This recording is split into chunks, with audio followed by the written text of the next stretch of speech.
All right. Hello, everybody. Welcome to a brand new journey. Welcome to episode 1 of the Robbie Basel Show. I am your host, Robbie Basel. Quick background about me. For those who don't know, or might be new to just me in general, I'm an Iona University student. I currently work with ESPN as a cameraman. And have worked in the truck this year, and I'm currently focusing on eventually trying to get into broadcasting since I'm doing 5 years here at Iona University. But you don't need to hear the hodgepodge about all that. It's time to get into what we really need to talk about. And that is sports news from around the world. And we're going to begin with the recent transfer news with Jude Bellingham. So this is per Fabrizio Romano from 2 days ago.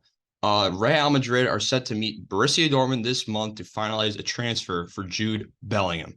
Now, what does this mean for Real Madrid?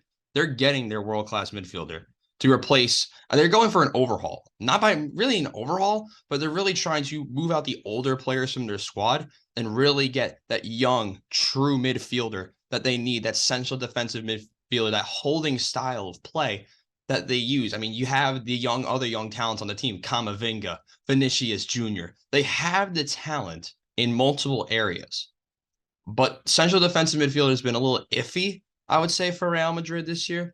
And a deal for Bellingham would be an absolute pickup. That could be probably one of the biggest transfers of the year, of the summer. I mean, at the end of the day, I mean, if this deal gets done probably before June, I think this is a humongous win for Real Madrid ahead of next season.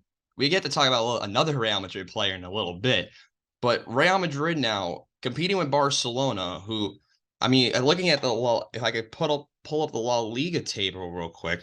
I mean, at this point in the season, apologies for this. Barcelona are going to win the league, so Real Madrid need a bounce back. They're in third behind Atletico Madrid right now, which is not good for them. But the conflict is, if you can find a way to get that world-class player on your side, then and putting a guy like Jude Bellingham that's starting 11 is an absolute game changer for what Real Madrid are trying to do. Now they move over to what Borussia Dortmund has. They're going to get money and a bag of money from this. I mean, this could go over to 100 million. So with that money, I think they reinvest in some young players. They have other players I think they can possibly move on from. One of them I think could be Gio Reyna. At the end of the day, I don't know what his future is, and I think you could get some decent value for him from probably a Premier League side or some other top 5 league. I think a top 5 league team could go after the American wonder kid Gio Reyna. Just the talent he has. I mean, he has had some off the field issues, and I think that could drag down his value a little bit. We saw that at the World Cup, but at the end of the day, I think the situation with Bellingham, I think this is a great sign. I mean, the other teams that were in the mix for him a little bit were Man City, and Manchester United was apparently interested a little bit, as well as Liverpool. But Liverpool apparently have another signing in mind. That would be Alexis McAllister is rumored to possibly be closer to a deal with Liverpool. The midfielder from Brighton, I feel like this is another solid pickup. I mean, they're trying to really invest in that midfield. I mean, they're moving out an old piece in James Milner, and I think a move for Alexis McAllister will be a very beneficial pickup for Liverpool. Remember, they're still in the hunt for top 4, and I believe they're only 1 point behind United. Now, granted, Manchester United went out and lost to West Ham yesterday. So, I mean, right now, with the situation with Liverpool, I think they have some solid pieces on that squad as well. They've had a down year for them, and they got eliminated probably from the league picture, probably around November-ish. They went out in the FA Cup. They went out in the Champions League to Real Madrid. So I think Liverpool is trying to get another very solid player onto their side, and Alexis McAllister is a very vital pickup for them. Another piece of transfer news was from PSG, and that was Leo Messi. So Messi's situation, he was suspended by PSG for going on a trip to Saudi Arabia, an unauthorized trip to Saudi. And well, basically, he's now going to be leaving the club. So in the summer, Messi will no longer be a part of PSG. What does that mean for PSG? They're trying to probably go younger, and I think this took too long. I mean, Eminem, Messi, Mbappe, Neymar. You have the class, but the tactic they used did not really get the best out of their players. And it's unfortunate. I mean, that team, that front three, I think could have won a Champions League. But just the way PSG are in other areas, it's a problem. And getting rid of Messi's wage, I feel like that can really start to fulfill some promises for Kylian Mbappe. I mean, he was promised a world-class defender and didn't get that. There could be holes in other positions that I think they could fill. But who's going to be their new right wing? I'm not 100% sure. I mean, they could possibly be moving Neymar as well. But I mean, teams to look out for Messi. There's one that I have that's really out of the blue, and there's a reason for it. That squad is Newcastle. Now, here's why. Newcastle, if you don't know, have also a Saudi Arabian takeover. That's why I also thought there's could be some Saudi-based clubs that could be in the mix for him. But Newcastle United, with how much money they're going to be making this year, and just like who they're run by, I feel like that could be a very interesting fit for Lionel Messi. But at the same time, you got to look at that Saudi Arabian club that offered him 400 million euros per season. He turned down, refusing to go the route of Ronaldo, who I also think could possibly be making a move to Newcastle United because of that Saudi backed squad. Right now, I mean, it sucks to see the fallout of PSG. I mean, Messi's first season was very underwhelming. He only scored, I believe it was 6 goals in the league. And at the same time, this year, he is around, last time I checked, it was around 15 goals and almost 15 assists, I believe. So Lionel Messi is still producing with the squad that they have at PSG. PSG is going to win the league again. I don't really see the thing for a good amount of time. There'll be a team that will compete with PSG for Ligue 1. But at the same time, you want to compete in the Champions League. That's what the fans really want. So at the same time, they're going to need to go find a balance between winning the Champions League and just dominating their domestic league. But I mean, it's an unfortunate time to be a PSG fan. I mean, you had so much hype, so much promise with Messi, Neymar, and Mbappe, and losing possibly at least one of them in this summer, 2 years after the experiment began, is just very unfortunate for them. And it's been an underwhelming. I mean, they got knocked out in the Champions League somewhat early both times. I mean, you saw last year with Real Madrid blowing a multi-goal lead in a very short time span. But we'll move on to our next topic, and it's more of a story that I want to talk to you guys about. And he's going to be moving to Real Madrid in 2024. And I want you to tell you about him now because mark my words, this player will be world class. I'm talking about a 16-year-old. Okay. His name is Endrick from Palmeiras. He is a Brazilian wonder kid. He's only 5'8", but he has the chance to be one of the best players of the next generation. Let me tell you why. So this player, Endrick, is 16 years old. He was bought for, you ready for this? 70 million from Real Madrid. 70 million.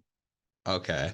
To put that in perspective, Haaland's release clause, I believe, was less than that, which is amazing. I mean, you look at the value, his market value is not that much right now, but he's only 16. I mean, he's playing for Palmeiras in the first tier of Brazil. He's been there for, I believe this is his first season with Palmeiras.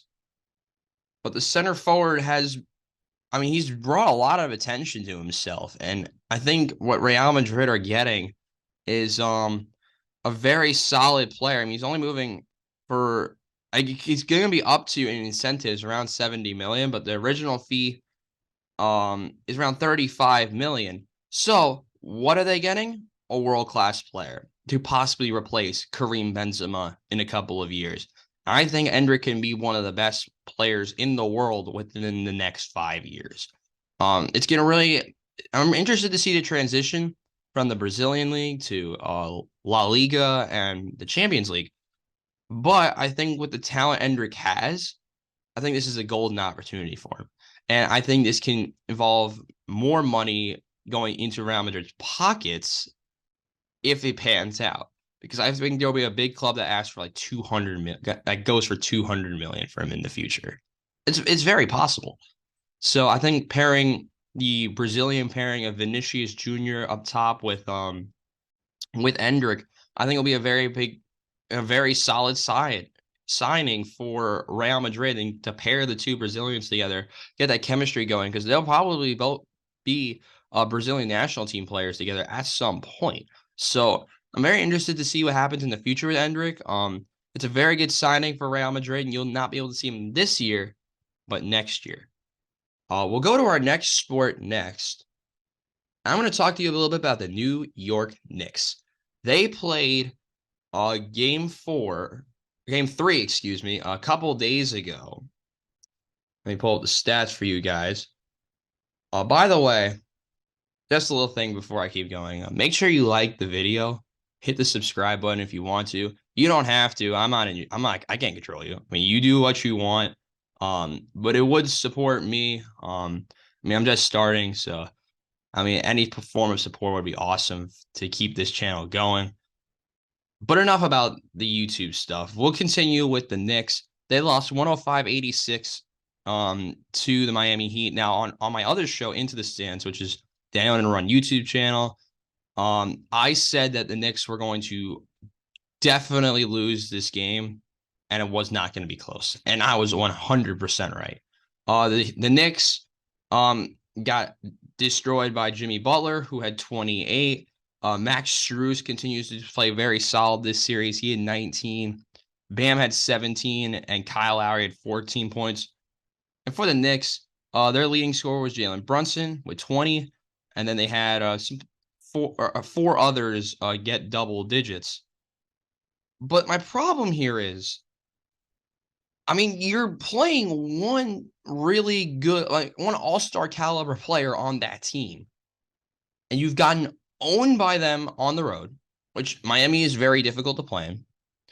You lost in game one in the Garden, and you almost lost to a team without Jimmy Butler. Remember that from game two. So if I'm a Knicks fan, I'm more concerned that you've gotten almost outplayed all three games by Eric Spoelstra's squad. And granted, Eric Spoelstra is a phenomenal coach, but the talent they have on the court, you talk about guys like Gabe Vincent, who did nothing, by the way, in game three, which is a little bit of a change. You have other reserves like Duncan Robinson, Caleb Martin, Kevin Love is on that as well. Remember, Caleb Martin and Gabe Vincent went off in game two. So I don't know what to say about this, because the Knicks, I think, are in a very unfortunate situation where you have a team that got really hot late. Miami, you should have known what you were coming into. They went out and beat Milwaukee in that first round series. They went out and made me look bad on my own show, winning, getting through out of the play-in when I said Chicago was going to do it. So, Miami has some talent, but I think the Knicks really need to rebound. In game four, they need to win that game, or the series could be over. Now, granted, they do get to go to they get to play in MSG at least one more time, but I don't know if it's really going to do much, saying how much game 1 and 2, how close they were. So I think the Knicks are in a very unfortunate situation. And if they go out in the second round, I think a lot of fans will be disappointed. You saw what they were doing in the streets of New York City. Granted, they have a lot of passion. This is 100% true. But you should not have thought that Miami was going to be a walkover. You shouldn't have. You can't do that in these types of playoffs. At the end of the day, anything can happen. We learned that about in the NHL playoffs, which I get to dive into in a little while, probably towards the end of the episode. But at the same time, the Knicks, you played a very good series and put through an Uno reverse card on when I said Cavs in 5, the Knicks won in 5. But Donovan Mitchell in that Cavs series went off. So their superstar went crazy, just the depth didn't do much. This time, the depth is doing things, and the superstar is still playing well. So I don't know really what to think of the Knicks. They're, I mean, you're allowing double-digit points to Max Strus, and Kyle Lowry's all right, but you allowed Caleb Martin and Gabe Vincent to go crazy in game two. I don't know what to think of the Knicks. They're in an unfortunate situation, as I've mentioned, and they really need to get a result in Miami in game four, which I believe is tonight, actually. If I can pull that up for you guys. By the way, at the end of the episode, I'm going to give you, of course, this is going to start today. I'm going to give you guys some games to watch for the week. And of course, I'll tell you guys when the next episode will be posted a little later on. But Knicks game four tonight against Miami. What needs to happen? Julius Randle needs to do something. He didn't do much in game three, but you would have to expect that this would be a big game for Julius Randle, who doesn't really do much in the playoffs, it feels like. But there's a game you really need Julius Randle to step up in with Jalen Brunson and that rest of the team. This would be the game. You did see Emmanuel quickly have a scary possible injury. I don't know the details on that, but I think right now with the way they are, I think it's a very good situation for the Miami Heat, who look to be take control in the series, go up 3-1, go back to MSG. Right now, I think Miami looks like they're the better team, and they've shown that with the record they have in the series. But even in that loss, they look like a very solid side. So I think if you're a Knicks fan, you should be a little bit worried. But I think right now the New York Knicks are in an unfortunate situation that they didn't really see themselves being in. We're going to move on now to Major League Baseball, and we're about a little over a month into the season. If you don't know, I'm a Mets fan. We've been disappointing. Oh Lord. Mets are 17-18, so it's under 500, but the Braves have opened up a 7-game lead in the National League East. The Phillies have been utter disappointing, going 16-19, only 8 back though, so it could be worse for them. But what I'm going to do is I'm going to give you some very surprising teams, the surprises and the disappointments. Because of course, Into the Stands, my other show. If you want to check that out, go to WIOR Iona Gales YouTube. I don't remember the exact episode number. I think it might have been 22. You might have done it, or 21. I don't remember. But we went over some our divisional predictions, and we'll start in the American League. And I said that the White Sox were going to win the AL Central. They really made me eat my words. They are 7 games back, 12-23, uninspiring from the White Sox. You saw Luis Robert not even run out a dribbler to third. Which he could have been, obviously being now. It's unfair and unfortunate for the White Sox. So I thought we were gonna have a bounce back here, but it doesn't look like that whatsoever. And you want to talk about a team that's overachieving a little bit? Well, I got 3 for you. The first one, Tampa Bay. Now, the Tampa Bay Rays, they went unbeaten. I don't remember how. They have one of the longest unbeaten starts to a season in league history. So you automatically knew that. I said they were going to finish in, I think I said 4th for the American League East this year, because I was really high on the Baltimore Orioles this year because of like the young talent they have, the players they've called up, and just the overall class on the team. But I made the mistake of the common phrase, you can never count out Tampa Bay. And they made me prove me wrong. They have, let's start with their pitching. They have Shane McClanahan, who we all know, but if you don't know by now, this guy is crazy. He is insanely good. If you want to look at some numbers, let me pull that up. Shane McClanahan is 6-0 with a 2.03 ERA. That is Cy Young numbers at this point in the season. But you want to talk about another dude who's had a solid start to the season? Zach Eflin is 4-0 with a 2.25. Drew Rasmussen is under a 3.2. They've had some struggles in other areas, but I think I don't even think they're at full strength yet because you had to wait for Tyler Glass now. So right now, I think the Rays are in a very good situation. Some of their relievers do have an ERA over 6.5, which is unfortunate, but the starting rotation, I mean, they have Taj Bradley, who they call him. He has a 3.5 too. So the starting rotation is producing. It's just that can they continue to be effective? But the problem is I don't really see them striking out that many people. I mean, 40 strikeouts in 37 and two-thirds is all right, but I mean, McClanahan's got 51 and 40. I think that's pretty decent.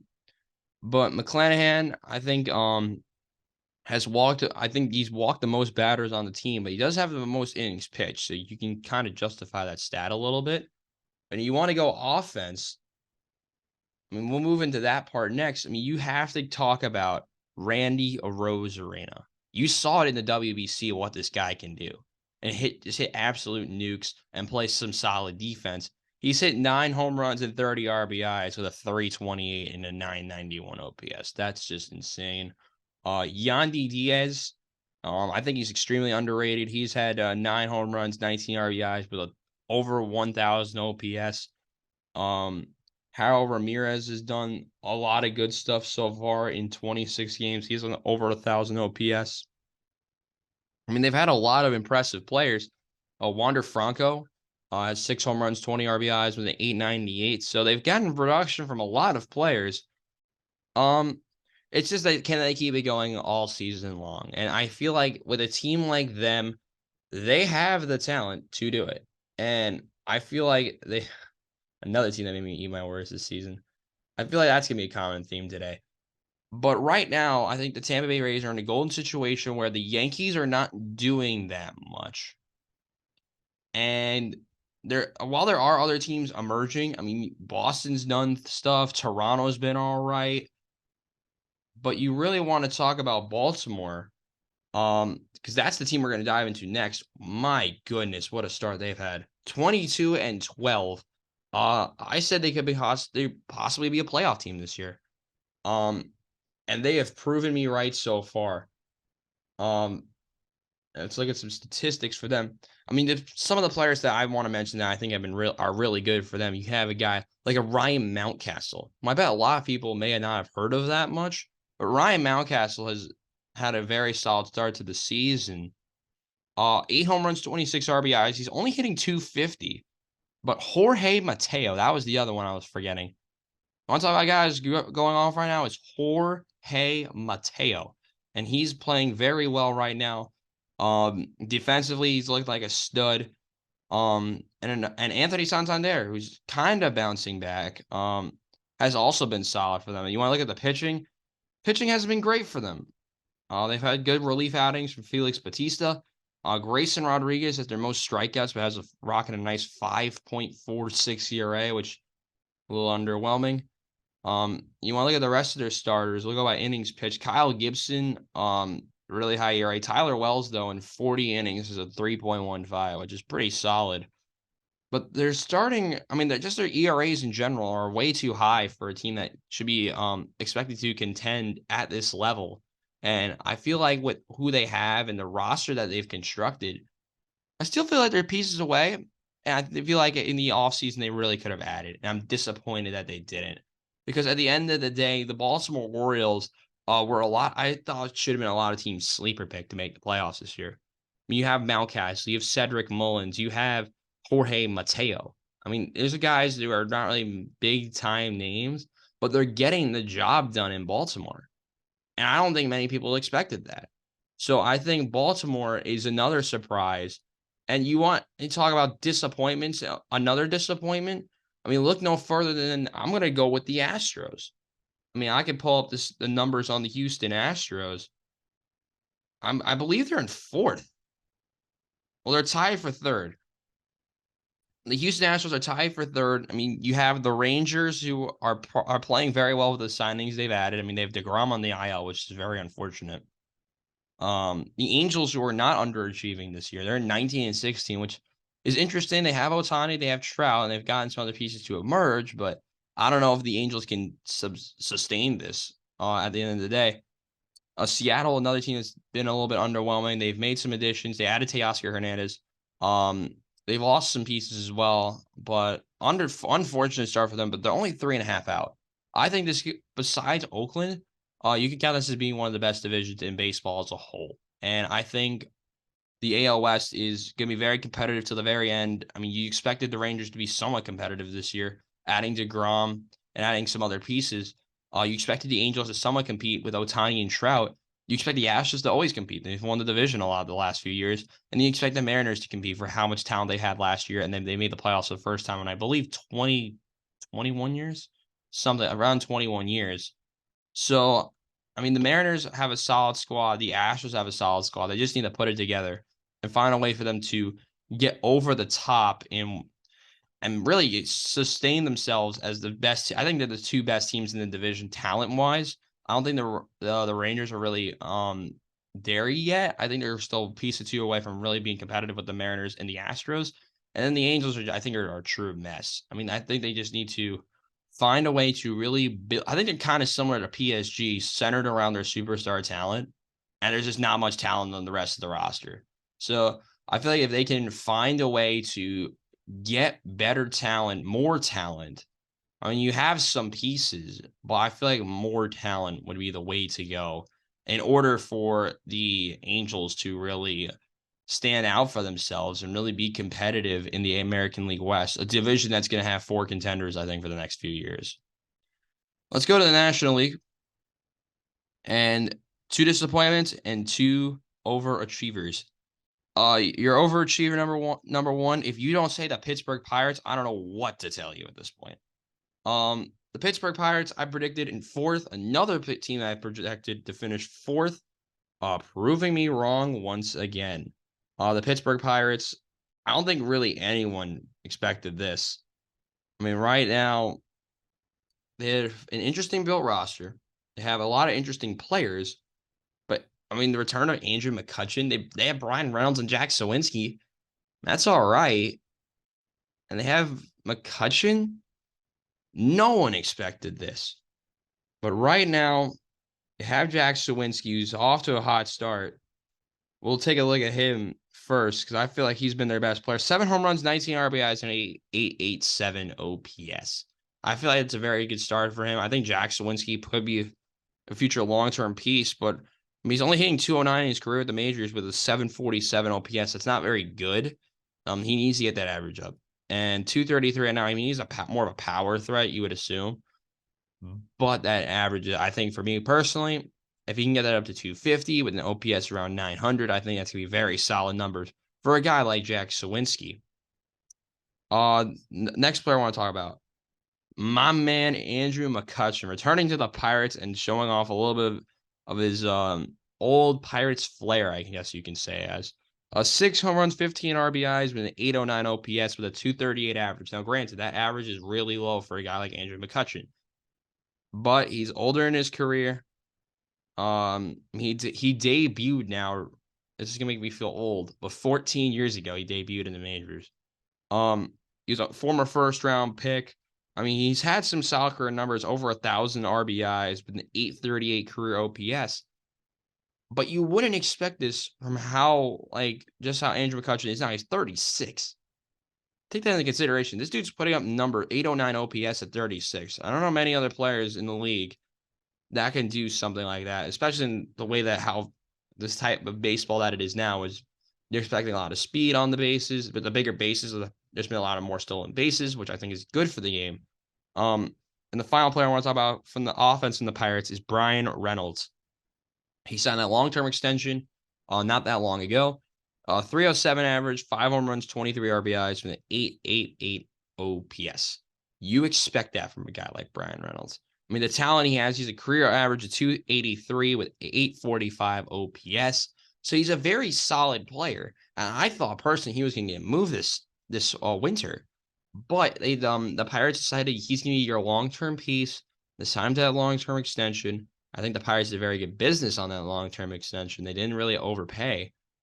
So I think the move by Pittsburgh trying to solidify the long-term pieces is the perfect way to go. And I mean, you could talk about them more, but I want to dive a little bit into their pitching numbers.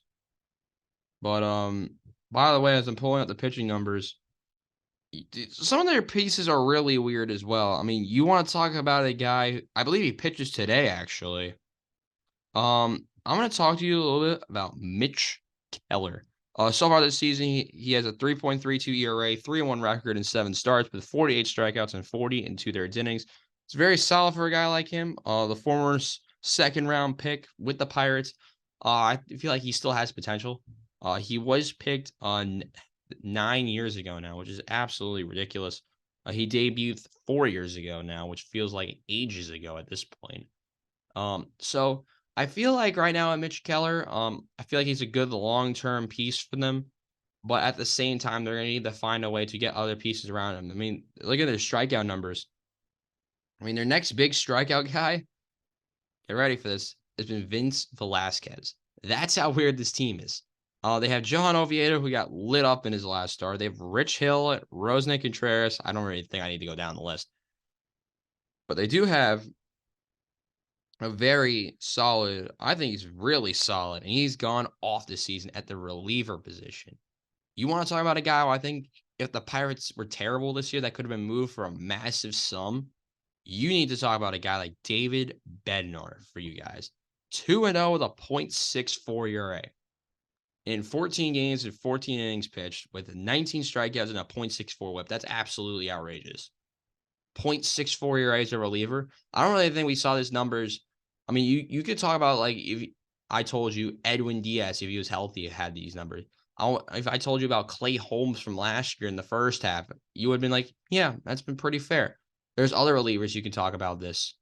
Ryan Helsley, I think, could be another reliever talked about in this situation. You've been like, yeah, that's pretty fair. But David Bednar, you really didn't expect. So I think this is a very positive sign for Pittsburgh. I thought they were going to trade him last year. They didn't. And they're really proving me wrong in that department.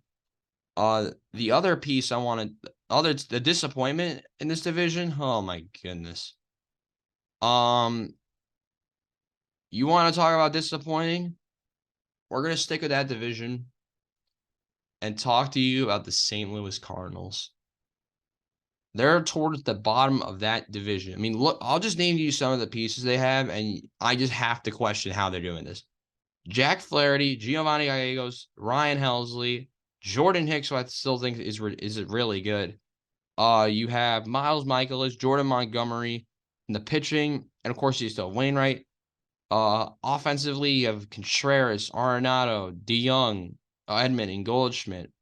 Outfield, you have a young guy like Dylan Carlson. I'll almost mention my boy Lars Nootbaar because of his performance with the Japan national team at the World Baseball Classic. How is this team towards the bottom of the division? You have all this talent. This division is not that good, presumably. But you want to talk about disappointing teams? I mean, we'll just look at the numbers. Willson Contreras has done absolutely nothing. I mean, he's hitting 265, but that OPS is really low for a guy like him, 734, which is below his career OPS of 805. 2 home runs, 14 RBIs, and 117 at bats this year. I mean, they've added they have a really good prospect, Jordan Walker. I'm a big fan of his, by the way. I mean, you could talk about another piece, but there are some pieces that have done all right to start the year. You can talk about a guy like Paul Goldschmidt, who's hitting 7 nukes with 20 RBIs with an OPS just under 1,000. But at the end of the day, you need more like him because they're not really going to do much. I mean, you want to talk about another offensive piece. I mean, you want to talk about Nolan Gorman, I guess? I mean, 7 home runs, 23 RBIs, 857 OPS is actually pretty decent. But his batting average is actually higher than his career batting average. His season batting average is 255. His career average is 234. So he's playing solid. But this team should not be where they are. And it's really disappointing. I mean, Jordan Montgomery is their leading strikeout getter. You have Jack Flaherty. I just hope he stays healthy this year. Jordan Montgomery is a 3.29 ERA with a 2-4 record. That record cannot be justified. I mean, the only way it could be justified is if the team's playing bad, and there you go. It's disappointing. The Cardinals should be a lot more than what they are right now. They should not be battling for 4th with the Cincinnati Reds. I mean, they have some overachievers. Milwaukee, I think you could put them in that mix. I thought we all thought they were all done. The Cubs have been overachieving as well. I mean, they've made some great signings in the offseason, and that's it's really starting to pan out. But it's very disappointing to see a team like the Cardinals be this disappointing at this stage in the season. So we'll continue. I really don't think there's many more under or overachievers in the National League. I mean, you can put your firm example down on the NL East as a whole just being disappointing. But I want to talk about one more team because they're currently doing very well in the NL West, and that is the Arizona Diamondbacks.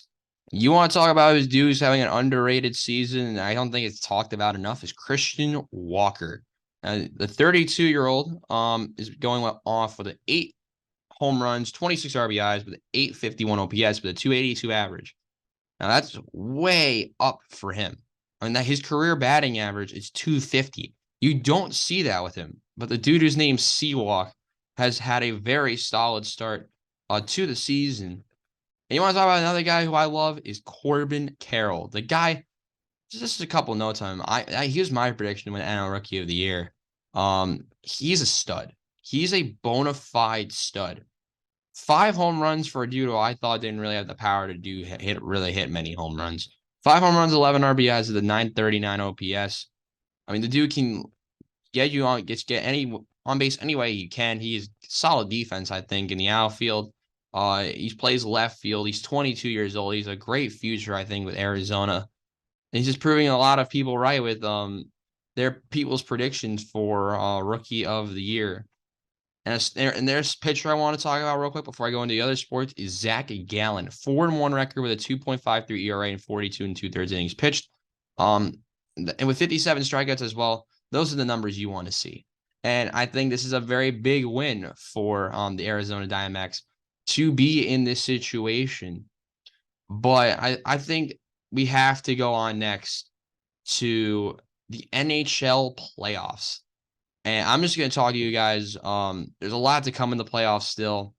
The Panthers won. They're up 3-0 on the Maple Leafs. And the Kraken went out and won yesterday. They're up 2-1 on Dallas. The Devils won yesterday. They got now down 2-1 on the Hurricanes.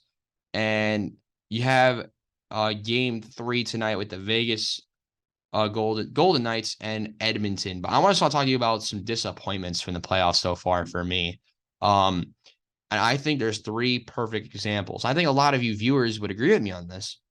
You had to talk about the New York Rangers, Boston, and Colorado. Now, Colorado, I think I'll start with them first. Had a lot of off the ice problems. I mean, they have injuries, the situation with Nichushkin, the hit by McCarr that got him suspended for a game, and the hit on McCann. I thought that was unfortunate for McCann, and I thought for both parties. But, I mean, you went out and lost to a second-year expansion team. I mean, at the end of the day, I think they can say this. At least they didn't lose to Vegas in their opening year like some of these other teams did. But I think Colorado, their cup defense, a little bit underwhelming. They made the playoffs for one of the best teams in the IHL, despite having all those injuries. I don't think they had Gabriel Landeskog. And Nathan McKinney just can't do anything. Can't do everything for them. They're very top-heavy. They lost a lot of their depth. And I think it's very unfortunate that they went out the way they did to a team like the Seattle Kraken, who no one on the team had more than 2 goals all series. Next team I want to talk about, the Rangers. Wow. I was able to watch Game 7 from my roommate's TV, and they got outclassed off the ice. I mean, New Jersey, no one expected them at the beginning of the year to be in the second round playing the Carolina Hurricanes, let alone make the playoffs. But Jack Hughes and their depth, wow. I mean, New Jersey, I'll just name you some players who I think have been very solid for them this season. Andre Palat, they Vanacek, I believe, was in goal yesterday. They had both him and Schmid I'm looking at the wrong game. I'm looking at game 1. But the Devils and Hurricanes series, I think, is very interesting. But New Jersey has to get a pat on the back for this because their depth, and their speed won on that series. The Rangers had, I think, bought the deadline for Tarasenko and Kane. I don't think they bought the right pieces. I think they could have gone in.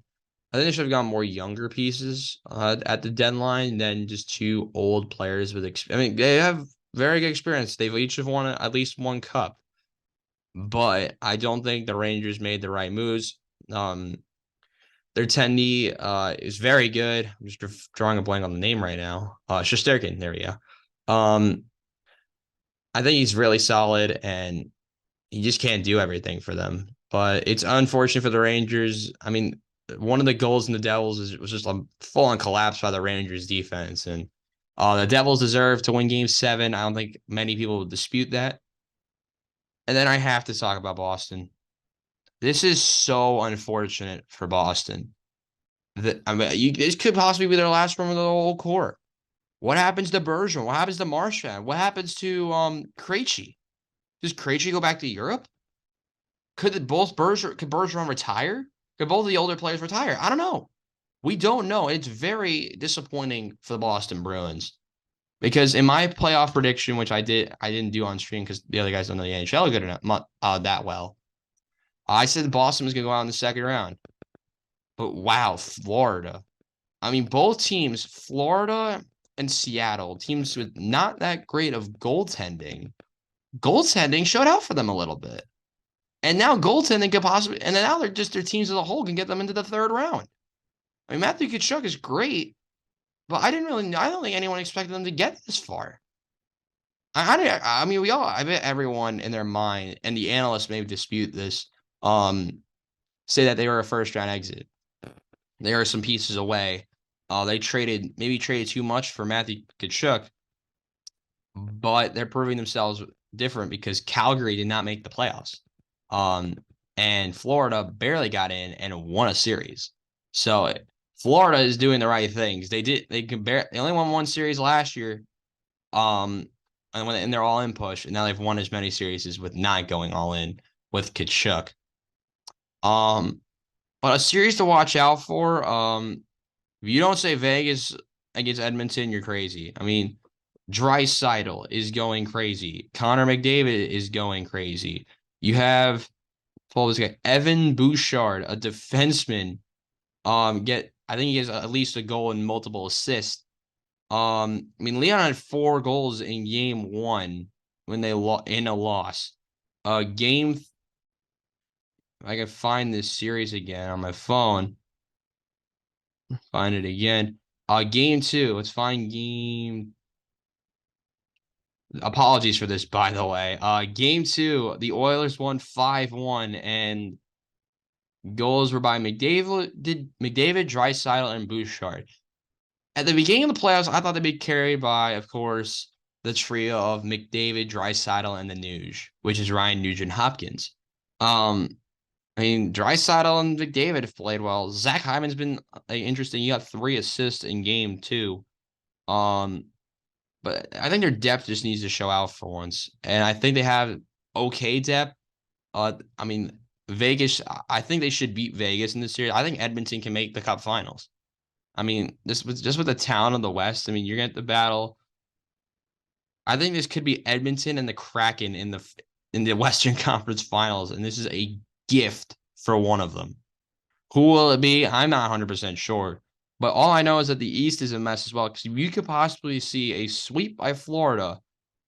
And who knows with New Jersey and Carolina. The battle of the speedsters. Carolina went out and lost 8-4 in Game 3. After outclassing the Devils off the ice in the first 2 games. I mean, both teams have gotten outclassed at least once. I think the series should even out. Maybe a little bit, but not 100% sure. Our final main topic before we go into my games to watch for the week is the 2023 NFL Draft, which, by the way, I was able to be on stream for that. Once again, check out the WIR Iona Gales YouTube. I was able to go on stream for 5 total hours to watch the whole thing. We had some amazing guests. You should totally check that out. And I want to tell you about some players that I really liked being drafted in the first round. I think I have insane potential. And there are some players I don't really like that were taken in the first round. I'm going to do 2 and 2. Actually, I'm gonna do 3 and 2 because there's a quarterback that I like. So I usually don't go into quarterbacks that I really think they can make a big impact because I like the skill positions more. So I'm gonna go quarterback, a wide receiver, a running back, or tight end, and then a defensive player that I like. And then I'll do for both. I'll start with the quarterback that I really like. So I was a big fan of CJ Stroud, and I don't know if they got him the right weapons. I like Anthony Richardson. I just think he's too raw. But Bryce Young, I think, has the best potential out of out of those three. And the reason is that NFC South, excuse me, is an absolute bloodbath. I mean, you have. Let's start with I'll go quickly into that division. I think any of those 4 teams can win that division. I mean, the Saints have Derek Carr. That's really the only addition they made. They've lost some pieces on their defense. Tampa Bay, no one knows who's playing quarterback for them. Is it going to be if it's Baker Mayfield? I don't know how much you can really contend with Baker Mayfield now. Maybe he um maybe he restarts his career and goes off in Tampa Bay, looking like his old Cleveland Brown days. And then the Falcons, who I think are a quarterback away from it. I think they were a quarterback away this offseason from really having a chance to win this division because I'm not a big fan of Desmond Ritter. With that scheme that they run, I don't think it's the right system. I think he would work out in like a Tennessee for how I mean, I think they have 2 mobile quarterbacks in Tennessee now. I think they can maybe run some read options, do some little diversity. I think he work on Desmond Ritter could really work out in more in a scheme like a Baltimore Ravens, which they love their mobile quarterbacks. I mean, they re-signed Lamar Jackson and they have Tyler Huntley. They just love their mobile quarterbacks ever since Flacco left. But I think Bryce Young, with the talent he has, he's got some decent weapons. And they got Adam Thielen, Terrace Marshall. I think is very solid. I think they drafted a receiver as well. They have Miles Sanders in the backfield. I think that team, I think they have a very underrated defense. So I think that team could possibly win the South. I mean, my prediction to win the South is going to currently be with New Orleans just because of the addition of Derek Carr. I think they were a QB away from winning the division last year. I mean, they had Andy Dalton, Taysom Hill, and I think I'm missing somebody play quarterback for them. Yeah, I think I'm missing somebody, but um, yeah, I think the Saints are. I think last year, especially, they were a quarterback away from winning that division because everyone was um just screwing themselves over, and it was the equivalent of tank division from a couple of years ago with the NFC East. So it was unfortunate to see the way the NFC South panned out last year, but I think we could be in line for something like that again.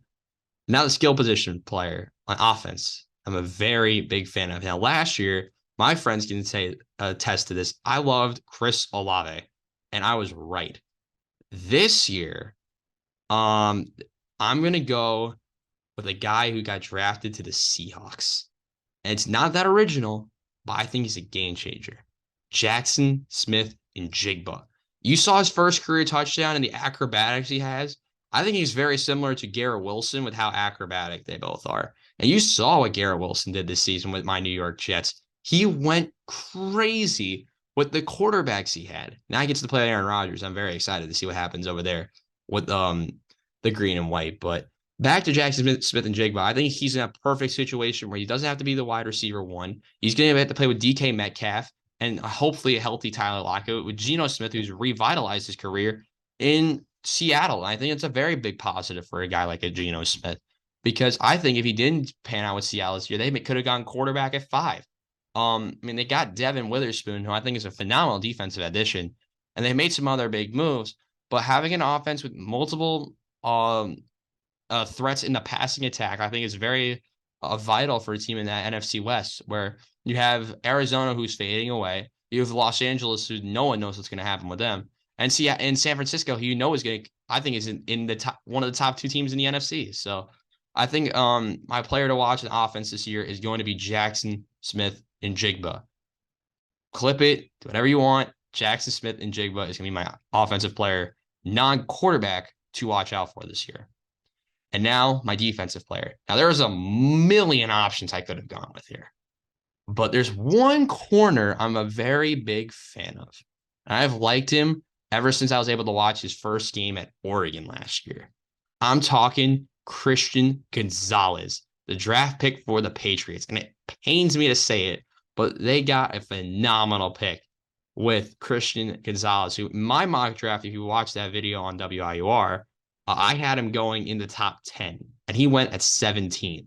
So I think the Patriots got an absolute steal. They got a true stud at corner. They've lost some pieces. I think they could have gotten a receiver here. I thought JSN would have been a great fit with Mac Jones, but they went defense. They traded back, got defense. They got a phenomenal fit. Christian Gonzalez, a phenomenal corner out of Oregon, very fast, comes from a very athletic family. I think Christian Gonzalez has the potential to be better than Devin Witherspoon, but I think he didn't go as high as Devin. I think when Seattle picked Witherspoon, I think it was more of a scheme fit. They also like maybe his aggressiveness a little bit more, but Christian Gonzalez, I think, has the chance to become probably the best corner, best defensive player from this class. So I'm going to go with Christian Gonzalez. Now, the disappointing players at my predictions for this class. There's a couple of them, and this is the debate I had. Could I use second round picks? And I said, yeah, let's go with second round picks. Because my toss up was between Bijan, because I mean, they love to run the ball in Atlanta. They had Algier and he got over 1,000 yards. So I think that could cause a little of a disarray in Atlanta. But I think this is going to be very interesting. I'm going to go with Will Levis. How could you not go with Will Levis here? I think he can prove a lot of people wrong in Tennessee. But the situation he's going in with Tannehill, he doesn't want to be a mentor. I think it's a mess. I think it's the wrong team for the type of player that Will Levis is. And it's very unfortunate to see. I think he's going to be the Josh Rosen of this class. He has talent, but I think he's raw and he doesn't really, I mean, he moves around a little bit, but I don't know if he's the right quarterback for what Mike Vrabel likes to do in Tennessee. His weapons also aren't that great in Tennessee. I mean, they have Burks. I think they got another one in later on in the draft, but I'm going to go Will Levis, my disappointing offensive player. Now, defensively, there's a million options I could have taken here. There are some other picks that also there's one other offensive player I want to briefly talk about. That's Jahmyr. I like Jahmyr Gibbs. I just think I just don't like the pick by Detroit. Think DeAndre Swift is better than him, and this made the Eagles loaded with Georgia players. That's all I got to say about the Eagles right now. But my disappointing defensive player pick, and this is because of how much depth they have at this position. I am unfortunately going to go with Will McDonald as my disappointing defensive pick because the Jets didn't need an edge rusher. Now, granted, this may seem biased because I like the Jets and that I know their team best, and that is true. I mean, they did not need an edge rusher. You drafted Jermaine Johnson last year. You have great depth at the edge position. There were other needs on that defense. I thought they could have traded down from this pick. I mean, everyone knew, and the Patriots especially knew, that they wanted to go offensive tackle, and they could have, and they didn't. And it sucked because Pittsburgh traded up with New England and we got Broderick Jones. So I think Will McDonald was not the right pick. I think they could have gone. I thought they could have gone like safety. I loved Brian Branch, even though the safety class is very weak this year. I thought they could have drafted Christian Gonzalez and replaced DJ Reed in the future with him. I thought that would have been a great pick for that by the New York Jets. But Will McDonald, unfortunately, he's just gonna be. It's gonna be such too much of a crowded defensive line room. But I think that's just gonna be unfortunately that's going to be my disappointing pick. Is going to be with the New York Jets taking Will McDonald. He could prove me wrong. I want him to, but my disappointing pick will be Will McDonald this season. And now to my final segment, my personal favorite, games to watch for this week. Now I'm going to tell you about 3 different sports. My first one on Monday, which is the day we're filming, the day we're going to post this thing, I'm going with Knicks Heat Game 4. Because how much this can, being a person in New York and having so many Knicks fans around me, I think I could not make this pick. How could I not make this pick? I mean, the Knicks are in a very interesting situation. Lakers Warriors was going to be my other one. I think that's going to be a better game just later on in the day. But both of those games, those are my things to watch out for on Monday. Now, Tuesday, I'm going with soccer in the Champions League. I am going with Man City and Real Madrid first leg in the Champions League semifinals. 2 powerhouses going head to head on the Champions League scale. I mean, you have Benzema versus Haaland, Vinicius against I think that'll be Jack Grealish out on the wing. They have two star-studded teams who will go head-to-head to see who can make the Champions League final against one of the Milans. So I feel like that could be a very good situation, and I think it'll be a phenomenal game tomorrow. Though it's very possible that game goes 0-0, and that'll be very unfortunate for me. And then my game to watch on Wednesday, and this is gonna be in the hockey world. I'm going with Maple Leafs and the Panthers. Reason being, I don't want to see Toronto get swept. It'll be very unfortunate if they do get swept, and I think that can cause a big change in management. And it'll be very unfortunate to see. But I think if you're Florida and they get the sweep, that'll be very interesting for the rest of the hockey world. Um, I think there's other games you can watch. I mean, Vegas, Edmonton, game 4 would be on Wednesday as well. So I think that could be a game to watch. But unfortunately, that's all the time we have for episode 1. It was a lot of fun doing this. Really fun start to the new journey that I'm trying to run with you guys. But make sure to hit the like button, subscribe if you want to, turn on post notifications if you want to. By the way, follow the Instagram as well at the Robbie Basel Show. I think I might put it in the description. But for myself, I'm Robbie Basel. We'll see you guys next episode. This is supposed to be on Friday. It's going to be this Thursday. It's episode 2. You don't want to miss it. But for now, we'll see you guys then.